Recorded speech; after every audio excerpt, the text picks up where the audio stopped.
When I first heard about this movie, I was kind of excited just to learn or see how much we'd learn of a different cultural religion when it comes to demons and that spooky nature. And we're talking It Lives Inside. Spoiler warning if you haven't seen it. Welcome to I Just Watched. I'm Joseph. Let's jump into it. So initially, I gotta give mad credit to this movie when it comes to the practical use of effects. I thought that was really well. The few bits of CG that we get aren't bad. I say that because there's parts of this movie I enjoyed, but overall it just feels very slow. It's the first 2/3, honestly. The first 2/3 of this movie are build up, explanation, and like the first third really focuses on Samdia, aka Sam, and her like cultural fight she's having. What she's giving up when it comes to her culture, her family and stuff to fit in with the popular crowd, or just to feel more, or to deal with that social cue or structure when it comes to high school and such. So it really focuses on that aspect of it, which isn't a bad thing. There's pieces in it I liked, but it felt like that was the majority of the movie until about 2/3 in. Although yes, there's moments when the demon is present, or you see things that are demonic based, or you see the other character that it starts with before basically transferring over to Sam, and we go from there. But it was a lot of build up, and I understand the build up, to kind of get us there, to get to the point where we're terrified.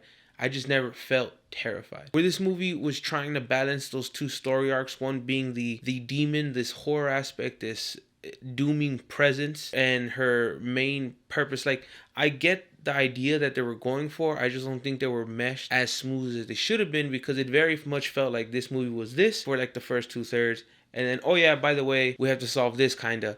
And I liked the last third quite a bit. The end of this movie, I really enjoyed the fact you get that conversation with their mother, and they dive deeper into like their cultural belief, explaining the demon, how to try to deal with it, how to figure it out. And I also like the way it ends. It doesn't end in your typical way where they just seal it away in some box, or exercise it, or send it off type thing. She had to become the vessel in which it keeps it contained, and I like that aspect. It kind of leaves it open-ended for a future, although I don't need it. The thing I do gotta give them mad credits for, like I said, is the special effects, because they used a lot of practical. The demon itself, once we actually get to see it in action, it looked great. It was all practical. It was like a full body suit, and I loved it. I thought that was great. I thought it was genius. And I like the fact that part of this demon's capabilities is the fact that it can be invisible and choose for you not to see it. That really let them play with the fact that when it was moving around, you wouldn't always see it. You'd see things move, scratches on the wall. You'd get yeeted across the room and be like, what the hell did that? So things like that I really liked. It's the back end of the movie that I fell into, because I went there for that. I went for that horror aspect. If I was going for something that was a little bit more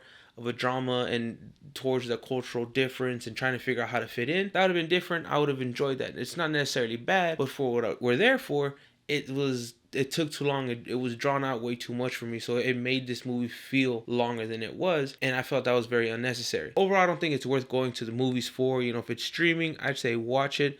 I think there's bits and pieces of it that I really liked. I thought the actors did fine. There's a few shots that, just personal preference, I didn't like. It was just kind of these random shots on their face to show us this exaggeration of emotion, or pain or suffering, trying to deal with or figure out what's going on in the situation. It wasn't for me. It kind of took me. I remember sitting there kind of overly deflated at the fact that it was taking so long to get anywhere. So when those started to happen, I was kind of like, meh. Practical effect, that was absolutely beautiful. I gave them mad props and kudos for that. That ending for me is actually kind of worth watching. I just wouldn't go back to the theaters. I wouldn't recommend going to the theaters. Rewatchability wise, it's not that high. I mean, like, if you watch it, I think you'll enjoy bits of it, but it's nothing spectacular. It's nothing super special. The second thing I liked was the scene that kind of comes out of nowhere. It's like the only person to really get hurt or die from this thing, and it's the white dude she had a crush on. They're like sitting on the swings, kind of having this conversation. He kisses her, and then he's like, the way he gets killed, the way it looked on the swings, where he was kind of being choked out and slashed. I thought that was cool, just the aesthetic of it, the look of it. So that part was cool. But like I said, not very rewatchable, not worth a trip to the movies. If it's streaming, it's October. It's time to watch extra scary stuff or extra spooky material in your usual daily viewing. If it's on there, give it a shot. Like I said, the back end of it is much better than the beginning. You don't want to hear thoughts. Have you seen it? But I love hearing from y'all. Comments, questions, concerns, requests. But until next time, stay safe, be well, y con mucho amor. Adios.